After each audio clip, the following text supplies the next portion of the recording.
What's on, where, and when. It's the Talk of Nelson. NBS Talk Nelson. At NBS, we believe in banking for life. For over 160 years, we've been a trusted banking provider for generations of locals like you. We know our clients personally and build long-term relationships with them, offering flexibility by giving our staff freedom to make quick decisions to put them first. Experience banking for life with NBS.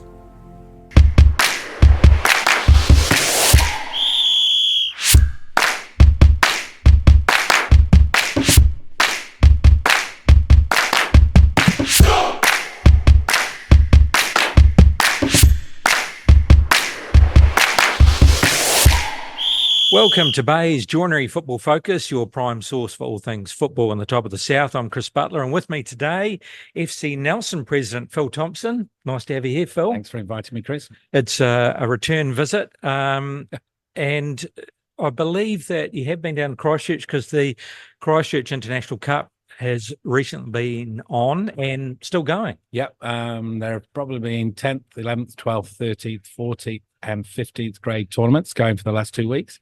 I was lucky enough to go down late last week and saw the 15th grade play. Yeah, it's a superb tournament, superbly organised. Some fantastic football teams, not only from the South Island, but North Island and Australia.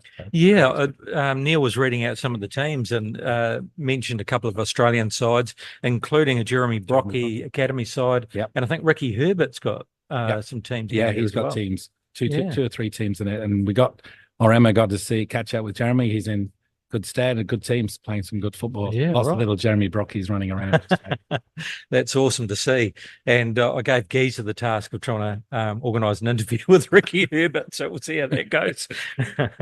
Tell us about the FC contingent. So some teams went down. Yeah, we basically put together 3 teams to go down. It's a very competitive tournament. So to be fair on the players, they needed to be of a standard to compete. So it was I believe the 15th, 13th and the 11th grade teams went down and have done pretty well. I think they've found it difficult playing on an artificial pitch, on a quick pitch, playing against some pretty big, strong, physical footballers from across New Zealand. So I just heard this morning, I think the 13th grade have got in the top 8. So they're doing superbly well, and true with Fencibles, who are one of the better teams in New Zealand. So it's great for the kids and good for the region, because I know Nelson Suburbs have put a lot of teams down there, I think in every one of the grades, and they've competed, got to the semi-final at least in one of the grades. And again, the messages back are the kids are doing great. They're competing, they're enjoying it. And they're getting all that camaraderie and all that. I think even Golden Bay might have had a side in there, and Marlborough had. Marlborough definitely wanted to. And there's a wee offshoot of a tournament, I think. I might be right.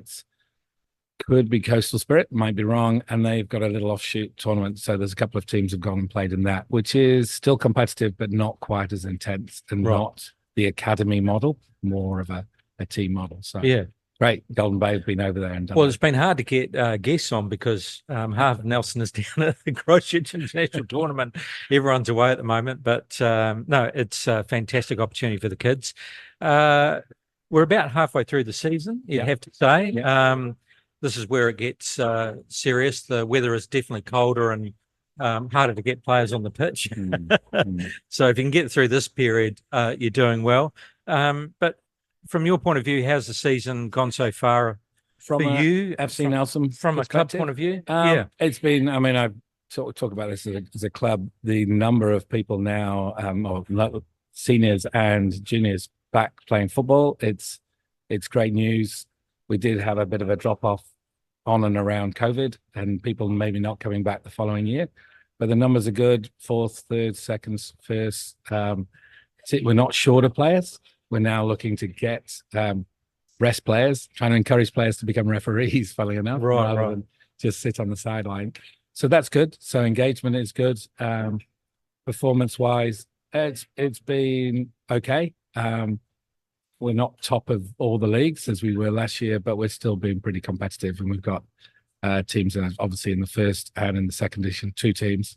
And our 4th division team have won the league already. Oh, So well, really well. they've already done the tour through the town. We've had the open bus that we've celebrated. So you might have missed that.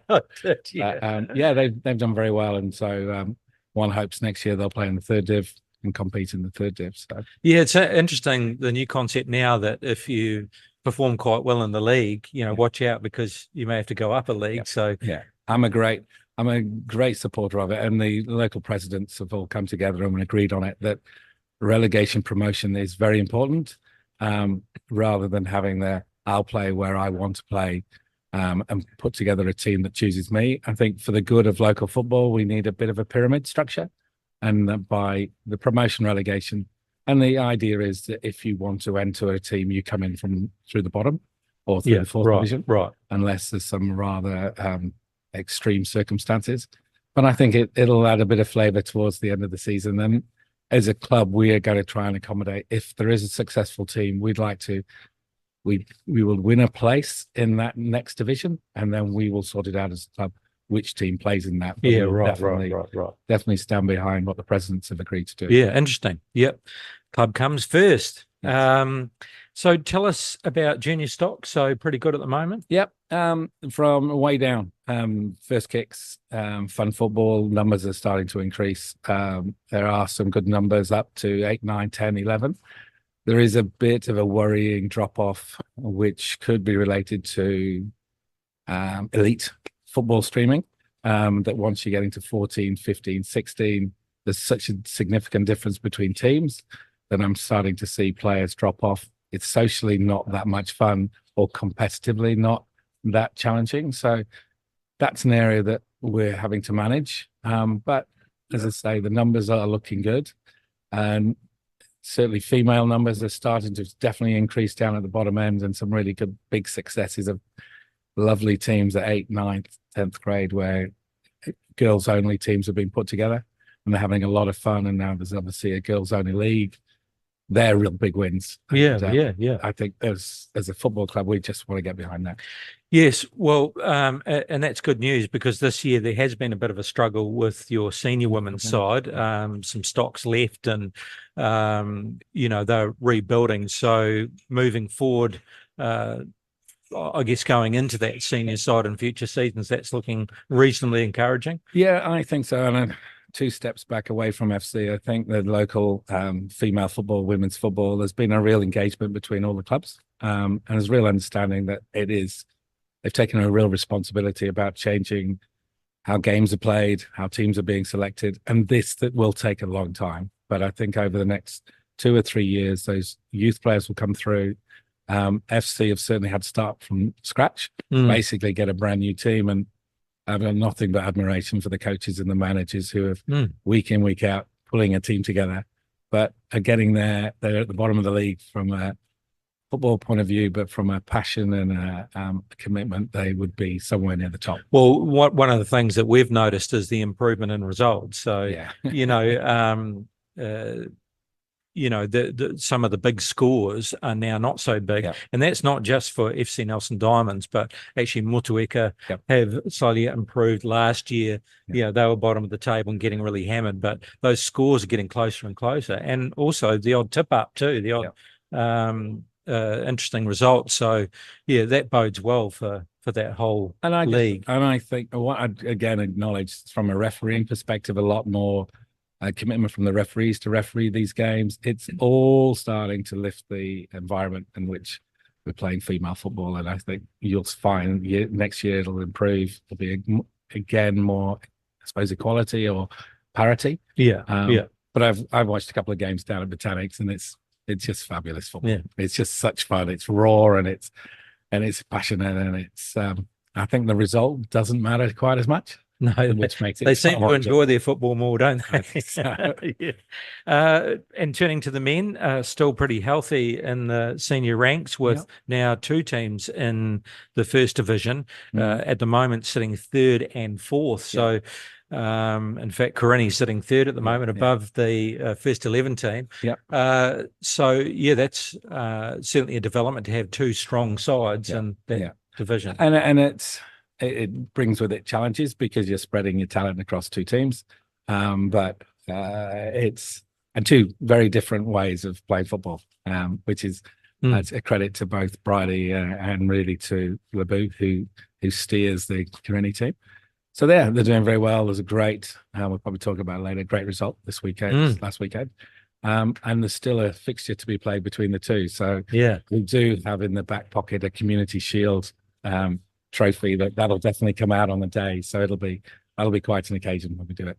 That's interesting because the Community Shield, when you first brought it out, was between two of, I guess you can call them immigrant side.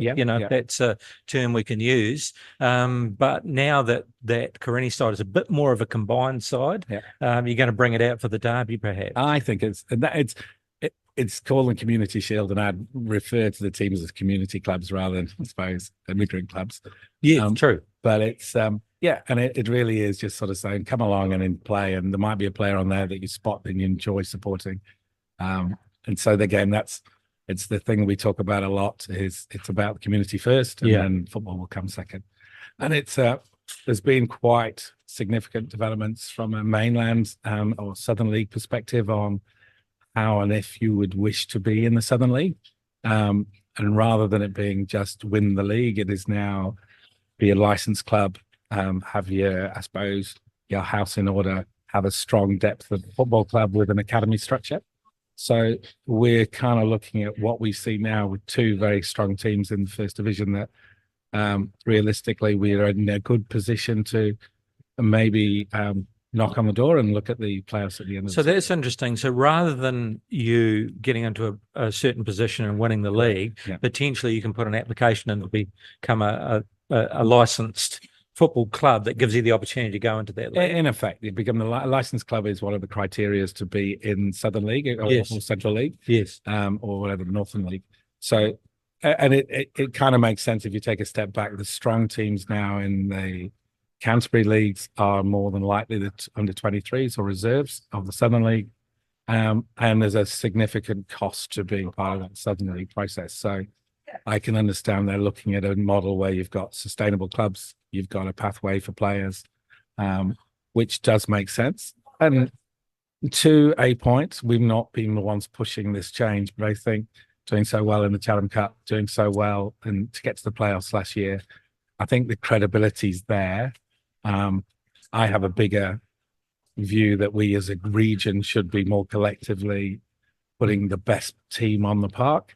But there's a few local rivalries and a few things that you'd know way more about than me that we have to work through. Well, that was really the development from New Zealand football, because it used to be much more regional. Although Nelson United had a club national side, and it's always been about the club. But my feeling is that some of the smaller regions, like your Hawke's Bays and those kind of areas, don't have the capacity for clubs to have that much money.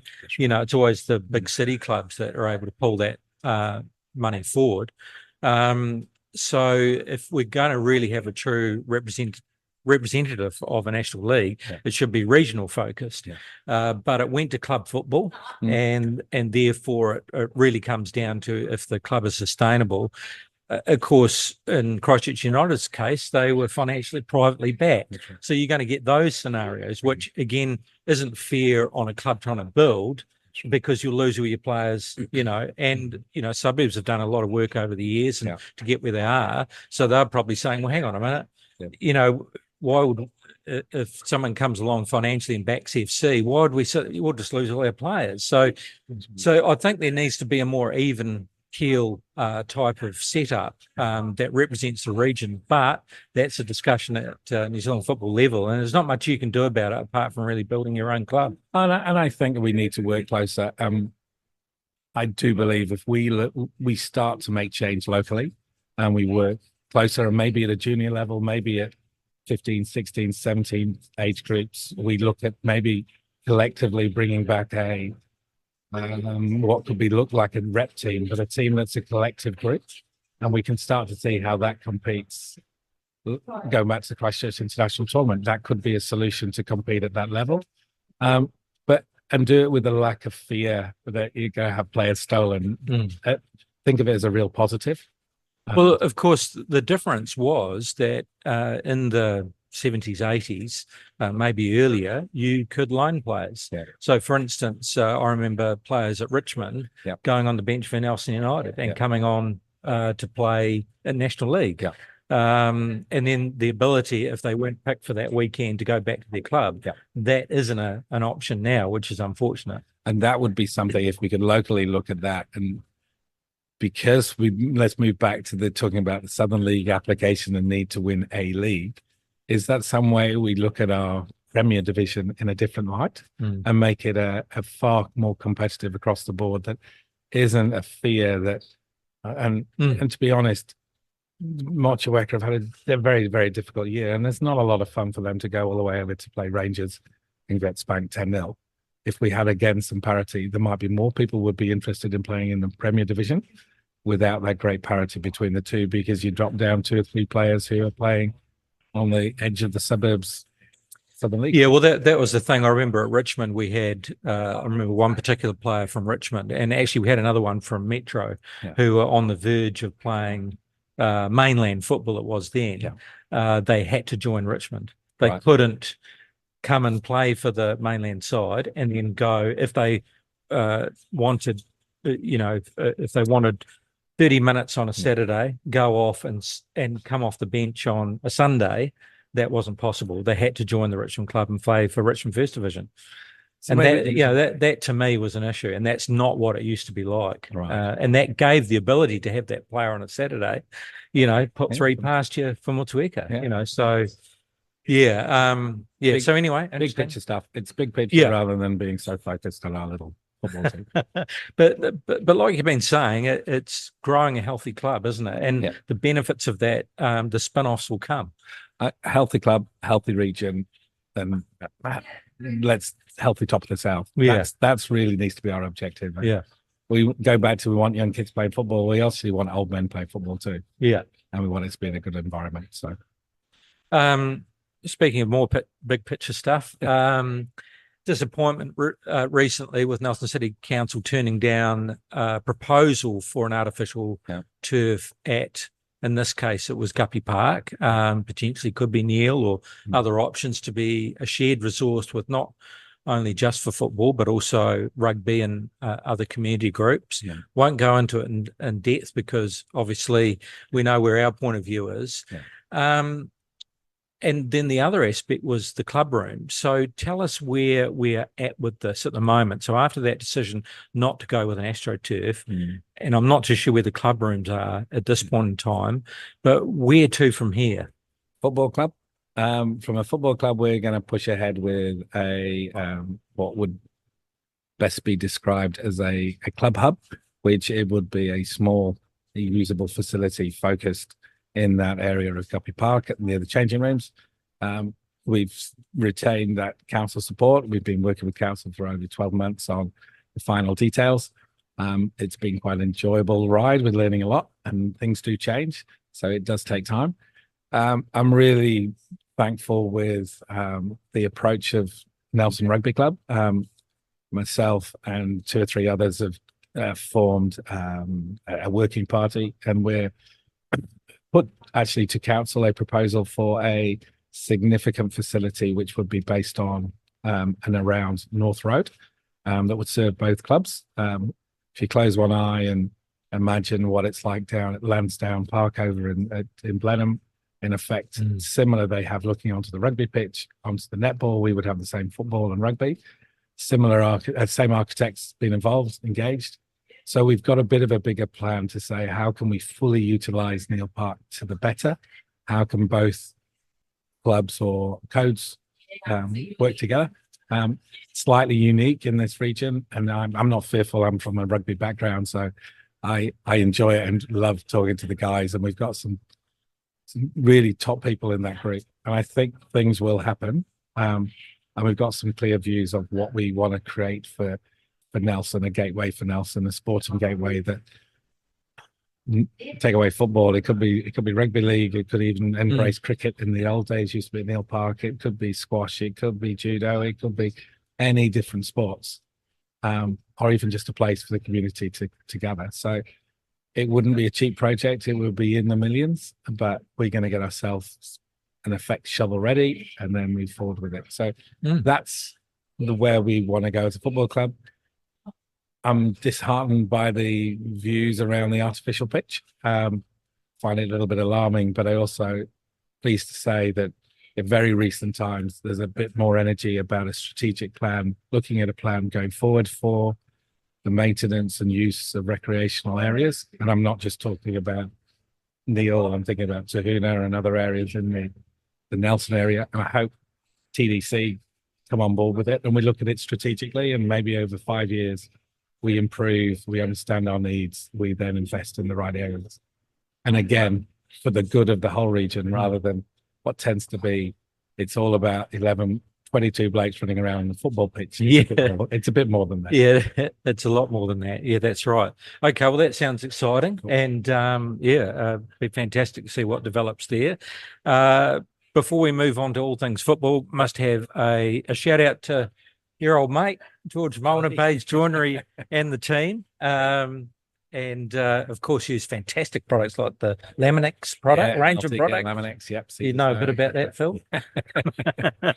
So big shout out to George and his fantastic team there for all your joinery needs, and also for the Turf Hotel. Have to say, if you're looking what to do on Saturday night, Phil, on Friday night it's Kick.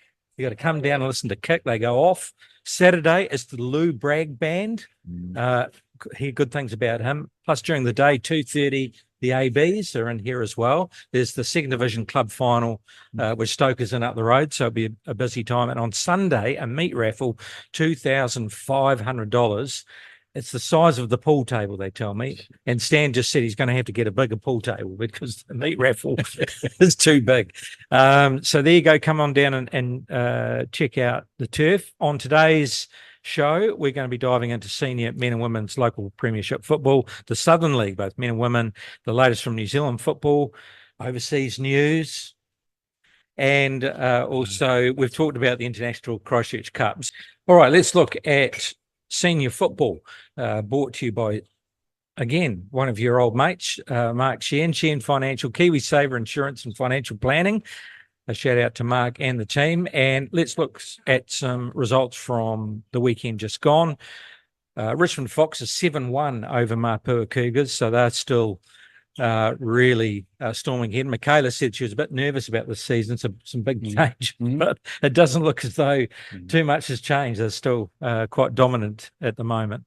Get Cars FC Nelson Diamonds go down 3-0 to Motueka Angels. So they would have been hoping for maybe a result there. But on the plus side, Motueka Angels, that's their second win. So last year, no wins at all, absolutely got smashed. This season, 2 wins. So somebody has to be at the bottom. But working on it. The Diamonds will rise. Golden Bay Shield Maidens, how about this 2-1 over the Tuna Breakers? The Breakers been playing really well this season, but Shield Maidens very strong at home. And then Nelson Suburbs Swans and Reserves, it looks as though maybe that's postponed. Neil did say that maybe they might not have enough players because of school holidays and people being away. So it looks as though that might be postponed. This week, Motueka Angels taking on the Golden Bay Shield Maidens. That is at Memorial Park. Yeah. What are you calling there?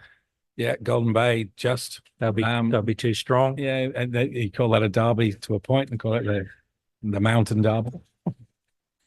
We're stretching it, aren't we? So are you on Skippy's side?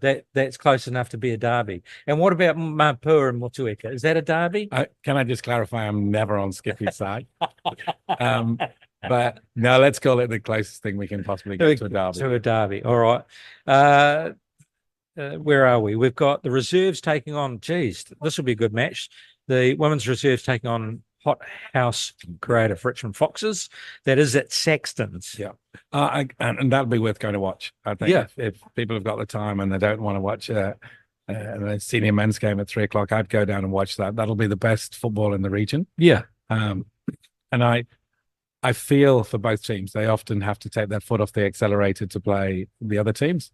And so this is it. This is their 1 or 2 or 3 chances to play a real competitive game. So I'd go, because I've got an old Richmond hat on, Richmond by 3. Yeah, I think they'll be too strong. Mapua Cougars taking on FC Nelson Diamonds. That is at the Mapua Domain. Yeah, that could be a good game. It all depends again, school holidays, who's away and who's back and who's been playing down in Christchurch, all that sort of stuff. There's a couple of very talented footballers playing in Mapua, and they're a bit standoutish.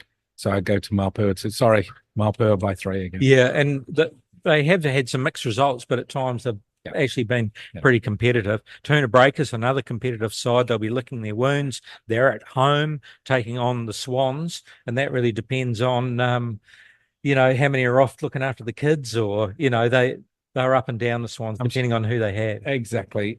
But again, I'd say Tahuna should, and I'd say Tahuna 2-1. The Foxes sitting well clear, top of the table on 37. The Reserves in second on 22, not far behind, only 1 point to Tahuna Breakers. And I actually do believe that the Golden Bay Shield Maidens are actually not far behind there. So, but it looks as though the Foxes are going to be very difficult to catch indeed. Nelson Pine Senior Men's First Division, some results from last weekend. FC Nelson Karini, the master coach, Phil. No, I wouldn't say that. I wouldn't say I was a master coach. I just sit there and give a little bit of advice to the right people. And they disseminate it into the language that's appropriate to our team. Well, and however that was put onto the pitch, it worked. 3-1 over Nelson Suburbs Reserves. No one picked that. They thought it was going to be a tight match for sure, and potentially, on a home pitch would be very tough, but Reserves have been playing well. I watched the first half and it was pretty close. I actually thought the Reserves were growing a bit in that game, and but I walked away and I'm a fool because the second half must have been a different kettle of fish. Good game, and there are some very good young footballers in that team. And they're growing each week. They're growing step by step. A couple of years ago, Karini were in their first division and struggled. They didn't have anything like the depth. But and Labu's becoming a bit of a master at embracing the rest of the team. And he sets a high level of expectation, and they're getting there, and they're playing some good football, and they can be quick. They're skillful. If they can put the ball between those posts. Yeah. Then they're a very, very difficult team to play. So it was great. It was a great day. And it's worth, again, I'd encourage people to go and watch them play football. There doesn't seem to be a soul of victory when they kick off. But by the time you get to the halftime, it's all the houses are empty and the streets are empty, and the crowd are fabulous. Yeah. The screaming and the shouting and the passion. And it's actually where we should be, what we should be doing with our local football. Yeah. Their behavior is fabulous. Their discipline's fabulous. Their respect for the opposition is fabulous. I think it's a real benchmark. And I'm honored to be able to give a little bit of advice. I'm never sure whether it's actually taken and spoken to the rest, but it makes me feel good. So thanks, boys. Yeah. Well, they'll be very happy with that result. Motueka going down 2-0 to Smith & Sons Richmond. Yeah. Richmond will be very pleased with that result.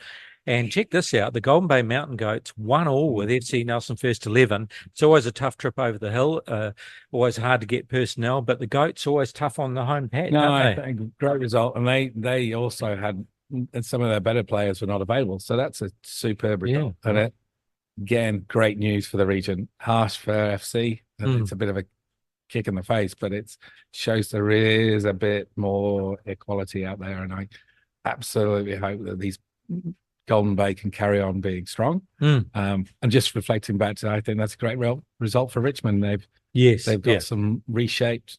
They're a difficult team to score against, and if they can pop a goal or two, I think that's again good. Yeah. No, they're a good improving young side. Yeah. Let's hope they can stick them together. Draw for this weekend. We've got FC going to hope to bounce back against Motueka. That is at Guppy Park on their home turf. Yeah. Will be too strong, surely. So. Sorry about this, Mark. I'd hope 5. Jeez. Come on. That'll rear them up. You shouldn't have said that, because they're going to be on fire now, Motueka. Nelson Suburbs Reserve taking on the Golden Bay Mountain Goats. That is at Saxon Field. So that's going to be an interesting match. Well, and if you reflect back on the Cup, I think you find the Golden Bay beat them in the Cup 3-2, I think. So I don't think they'll be not up for the challenge. And It does depend on what's going on Saturday or Sunday from a Southern League perspective. If there are players available that drop down, it's a big change. It makes a very strong suburbs reserves team. Carini have to go over the hill to take on Yeah. Rangers. What are they like as a side? So it's always a struggle trying to get enough players when you got to go over hill, whether it be Golden Bay or Blenheim. Are they a side that you're able to get together no matter if there's an away, or is that quite difficult? We'll get a team together. I say to the core and Fredo, there's a chance of KFC when we go to Blenheim, so we know they'll be in the bus. So it is. I think the bigger challenge is making sure we're football ready when we get there, and it's that's where we've fallen down in the past, making those long trips. But I'd say this year it'll be different, and there's a serious focus of what they could achieve. So don't put it past them to win 1-0. Yeah, that's right. Yeah, no, especially after that result, they'll be going over there with some confidence.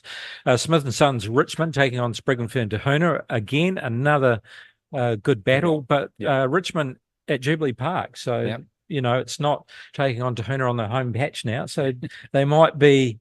Boyd, it's always a great club atmosphere out there, so they might be buoyed by that. I'm not sure where the seconds and thirds are playing for Tahuna, but they're always a good support crew. Yeah, so if there's a few out there, Richmond again make a great afternoon. Pretty close. Again, I think both teams struggle to score goals, so it's not going to be high scoring. It could be a draw, or a win by 1-2. My Richmond. Your Richmond. All right. He's not afraid to change his colours. On the table, and check this out. I mean, it's the end of the season is going to be so interesting. So Rangers sitting on top on 27. They've played 11 games. Reserves 2 behind, but they've played 12 games. So, and then you've got Carini now jumping up into 3rd position, equal points, but head on goal difference with FC First 11. Both of them have 2 games in hand. So if they both get 6 points, they're equal with Rangers. I'm not particularly good at maths, but I think if FC are playing Carini, it's going to be a struggle to get 3 points each. So is that one of the catch-up games? So and I think that's the 27th. So that's the last game of the season. Right. So this weekend will be quite a defining number of results. So we need Carini to go and tip up Rangers in order for either Carini or First or FC Nelson to have a crack. There's a bit of pressure on the boys, but I think that would be great. And then we'll have a really competitive run into the end of the season. And I think, if I'm right, that there's Suburbs and Rangers have played their games against each other. They drew both games. And there's one more game. Rangers have got to play FC First. So there's a couple of little. Geez, so those catch-up games are tough for PB, aren't they? Yeah. Oh, well, there you go. So it's going to be very interesting. Southern League women, just some results. Kashmir Tech way too strong for Nelson Suburbs. As Geezer and Neil have pointed out to me, they're practically a National League side. They're very strong. So unfortunate there for Geezer. Coastal Spirit 2-0 over Otago University. And Roslyn Waikari going down to Dunedin City Royals, who seem to be a tough side, 3-0. So the draw for this weekend, we have Otago University taking on Roslyn. That would be a tough one to call, that one. Well, go for a draw there. We've got Coastal Spirit taking on Kashmir Tech. That'll be a tough game. Coastal Spirit are at home, but I just think Kashmir Tech are going to be too strong. Coastal Spirit in years gone by were obviously a very strong team, and so there'll still be a little bit of pride there. But I think Kashmir Tech have just recruited well. I think players go down there and are looking. From a female perspective, that's the club that they want to join, and it's one of the problems at the moment. You've got that great disparity. A 10-1 result isn't good for football. No. And then it doesn't get any easier for Geese. He's got to go down to Dunedin, to Tahuna Park. George Campbell tells me that it's right by the coast, so likely it's going to be blizzard and hail, and you won't be able to see in front of you. Dunedin City Royals taking on Nelson Suburbs. It's going to be tough for Geese, I think. I think you're right. I think you got to get there again. Be football ready is always hard. So unfortunately, you're probably going to go towards Dunedin. I can't imagine that George Campbell could complain about hail and and sleet. He grew up in hail and sleet, like being at home. I don't That's know. right. Don't know why he's complaining. That's I right. think he's wishing for it rather than complaining. On the table, Kashmir Tech equal with Dunedin City Royals. That's interesting. Coastal Spirit on 6. It's early days, only 3 games each. Nelson Suburbs sitting in 4th. If we turn our attention to Southern League men, Ferrymead Bays 3-2 over Dunedin City. They'll be pretty happy with that. Nomads 2-0 over FC20. Well, that's actually a good result because FC20 have been absolutely hammered. Yeah. They've lost players, they've lost a coach, and they've had to recover. And they actually do all right against Nomads, who have been playing well. Yeah. Kashmir Technical going down to Coastal Spirit. 2-0. Yeah, and I was actually caught up with Skippy quickly late last week, and he was saying Coastal have put a lot of time and effort and a little bit of finance into making a competitive team, and there's in it is the result.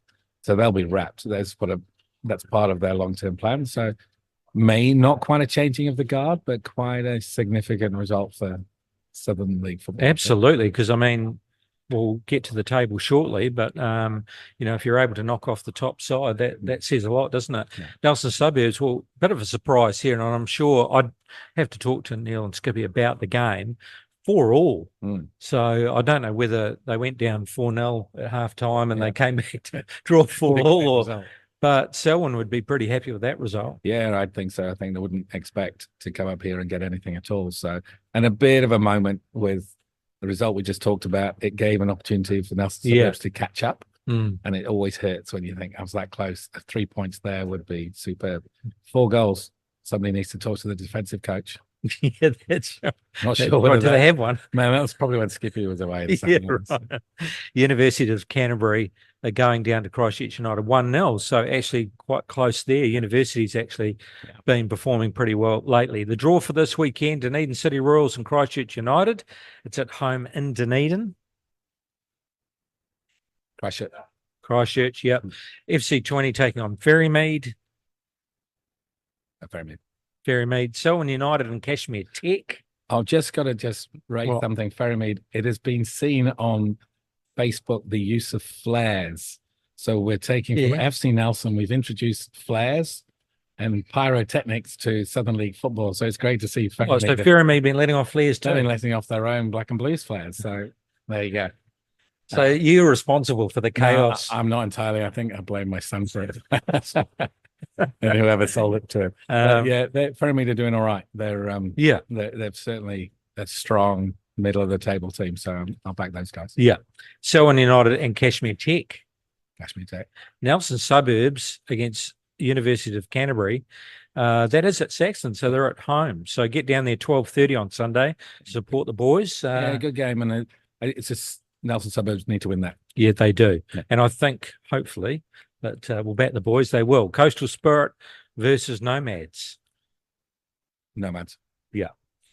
Standings, Kashmir Tech at the top, 1 point behind Coastal Spirit and only 3 points behind Christchurch United. So it's coming down to the wire. A bit of catching up. Still sitting in 4th, Nelson Suburbs. So, going to take a bit to catch them up. And if I'm right, Kashmir Tech and Christchurch again played last game of the season. So that again, that'll be a one hell of a game. Yeah. And it could be defining for the team who comes second. All right, Phil, tell us about it. The Euros. Oh, I missed it actually. Oh, you missed it? Yeah, there was a power outage in Nelson, so I didn't get to see it. So I don't know who won. So you don't know the result? I'm sure the best team won. It was a bit disappointing. I don't think every single game I sat up and watched and thought we'll start to play football. Yeah, but I think it's tremendously hard to get those fabulous talents all together and play as one team. And Southgate just seemed to forget players and not use players, and the players that came on made a difference. You just wondered why they weren't playing. Why wasn't Palmer playing all the way through? Why didn't they give some of the wingers another go? It's disappointing, but there's 700 days of waiting until the next opportunity. Yeah, that's right. Start again. Yeah, and I think, they always seem to start slow in tournaments and build. they certainly weren't playing the best football. So to get into the final in those circumstances, they got results and they got into the final. So which many a team didn't. Yeah. Italy, France, Yeah. Germany. Mm-hmm. A great. Was it a Swedish side or was it? And the Scottish, they didn't make it. So yeah, things could be worse, or you could not be there, like the Welsh and the Irish. I could have had George Campbell, Steve Clark, and Neil Connell on the podcast. Yeah, it was only because Steve Clark and George were busy at the time. Oh, We could have actually done the whole Euros. I just, just as you said, waiting it for to fire, and then of course Southgate did bring on, Palmer and name escapes me, the guy up front from Villa. Yeah. So, and that made a difference. Yeah. But what in the final, what was interesting is they had that flurry. They got the goal, beautiful goal, and then all of a sudden, now Southgate said it was legs, but it's almost like, okay, boys, we've got to be patient now. We're back to 1-1. I don't get the legs thing. I don't get the legs thing. You're trying to win this European Championship, and I believe that you take every single possibility of failure out of the equation, and your players should be fit for 120 minutes for 7 games of 120 minutes. The fact that he hadn't got them to that level is an embarrassment to English football. Well, I mean, they're coming off Premier Club football. Surely they should be pretty fit, shouldn't they? And you watched Spain get back in the game, and it became easy. And the goal came from, it was an easy pass, great delivery, great finish, and it was a collective game, great football. And that's where they've got themselves. The Spanish aren't playing the old tiki-taka stuff anymore. They play quite a nice blend of aggressive, quick football with a lot of good technique. So I think they're the best team. I would argue that England probably weren't the second best team. No, that's right.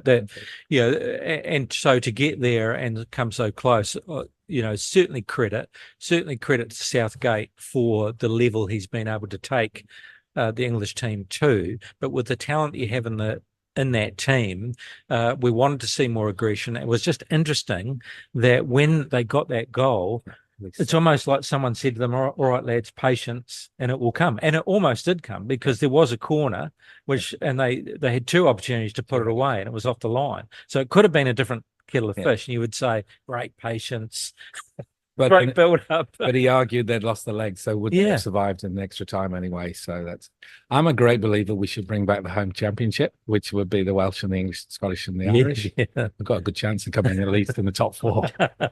And they were great matches too. They were great matches. All right, so after 102 matches at the helm, stretching 8 years, Southgate has quit. And that's after obviously being defeated by Spain in the final.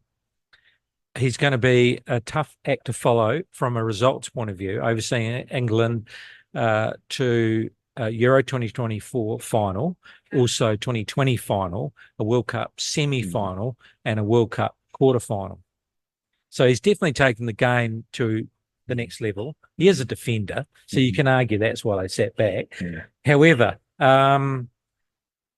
a bit of a surprise. I thought that he may carry on for another 2 years, at least for the World Cup.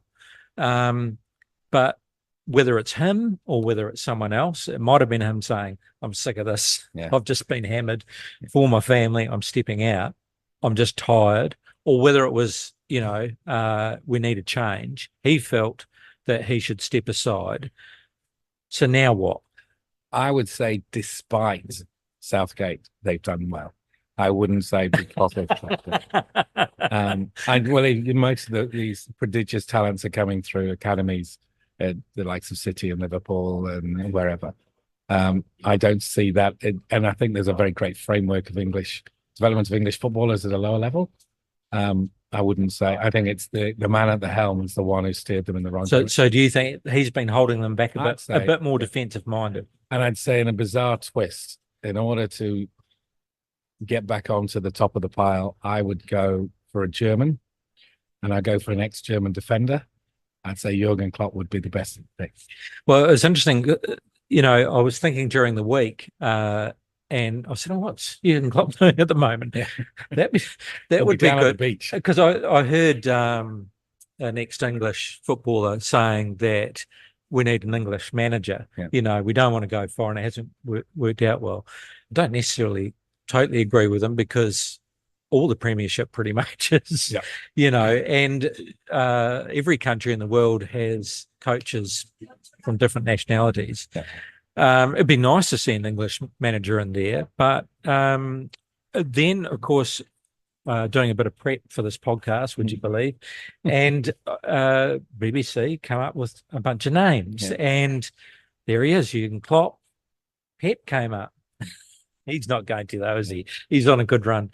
And then the English option, Graham Potter. So there's also the ex-Chelsea manager. I mean, there's a whole heap of talent out there, but Jurgen Klopp, even though you said he was a defender, Liverpool didn't have that mindset, did they? And I think a key to the English, there's a footballer, to get the crowd on your side, to get that, or 60,000 or whatever, and then fine. If you can get the English crowd on your side, which Klopp does, love him or hate him, he gets the crowd, and he's so passionate. And he's made superstars better, and I think that's a talent that very few can actually achieve. And your names like your Potters and so on, they're just not going to be able to. Good coaches, but no X factor. No X factor. And you need to be standing toe to toe with those great coaches in the world and say, we can do it. And it's somebody who also can get deeper into English football and make changes. So making sure, like, again, I use the Australian cricket team, they go deep to make sure the core of what they produce at the top is right. And there are a lot of controls come from the top down. And I think English football has to do it. Otherwise, we'll be basically a window for our best players, but we're nothing more than a window. We're not a competitive football team. Conspiracy theory, Klopp knew he was going to get the job. Yes. He quit. Yes. Southgate knew this was his last tournament. Give me one more shot. He's out. Klopp's in. There you go. I think that it's all lined up. And what's his name? Terence Trent D'Arby or whatever, the guy that plays for Liverpool and is crap for England. It's all part of that plan. And I'll have to say, I'll have to swallow my pride and say congratulations to City. Well done, mate. I've rooed the whole season, because I heard those words from the previous season saying, going to do it easy, and it wasn't quite there, and all of a sudden they do the run and they get there in the end. They've done it again. And I think if you look at a recording of our last discussion, I said Villa would be a bit of an outsider, and they are. And I think they'll be a strong team this year, and it's looking at what will happen in the Premier. There's a few players have moved around, some very interesting movements. Some sides have lost some good players, and I'd say Villa will be there and thereabouts, and could be. That's your prediction. Well, Crinny did win 3-1, so I mean, listen up, people. The armchair coach. Yep, we'll see what we can do. Hey, thanks very much for coming in, mate.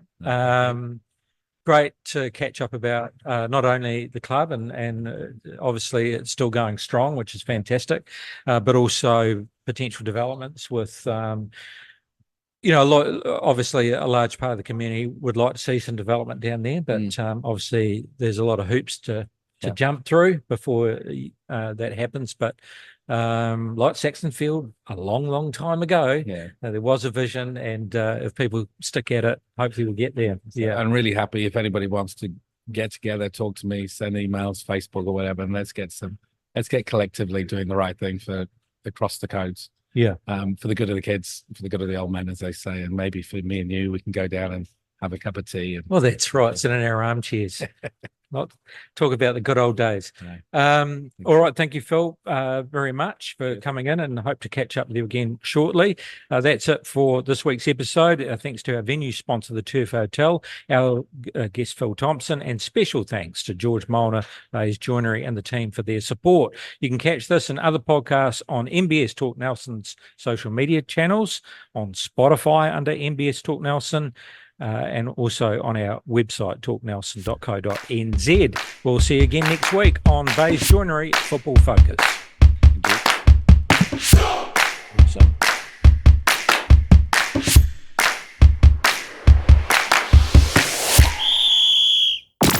Talk Nelson Radio. It's the Talk of Nelson.